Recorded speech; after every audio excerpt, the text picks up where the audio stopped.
ഇറാന്റെ ആണവ പദ്ധതിയെക്കുറിച്ചുള്ള 6ാം ഘട്ട ചർച്ച ഒമാൻ തലസ്ഥാനമായ മസ്കറ്റിൽ നാളെയാണ് നടക്കേണ്ടിയിരുന്നത്.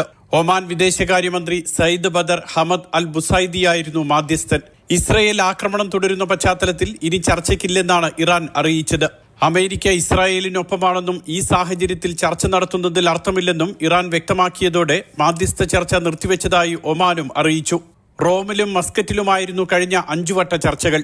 ഇറാൻ ഇസ്രായേൽ സംഘർഷം ശക്തമായതോടെ ഇന്ധനവിലയിലും വർധന തുടരുകയാണ്. 2 ദിവസങ്ങളിലായി 7.5% വർധന അസംസ്കൃത എണ്ണയിലുണ്ടായി. $74.23 ഒരു ബാരൽ അസംസ്കൃത എണ്ണയുടെ ഇപ്പോഴത്തെ ശരാശരി വില. ലോകത്ത് ഇന്ധന നീക്കത്തിന്റെ 20% ഇറാൻ ഒമാൻ അതിർത്തിയിലെ ഹോർമൂസ് കടലിടുക്ക് വഴിയാണ് നടക്കുന്നത്. ഇത് അടച്ചതോടെ ഗൾഫ് മേഖലയിൽ നിന്ന് ഇന്ത്യയടക്കമുള്ള തെക്കുകിഴക്കൻ രാജ്യങ്ങളിലേക്കുള്ള ഇന്ധന നീക്കത്തെ ബാധിക്കും. വ്യോമഗതാഗതം താളം തെറ്റിയത് യാത്രക്കാർക്കൊപ്പം ചരക്ക് നീക്കത്തെയും കാര്യമായി ബാധിച്ചിട്ടുണ്ട്. ഗൾഫ്, പശ്ചിമേഷ്യ, യൂറോപ്പ് മേഖലയിൽ 1800-ലധികം വിമാന സർവീസുകളെയാണ് സംഘർഷം ബാധിച്ചത്. Mathrubhumi news, Dubai.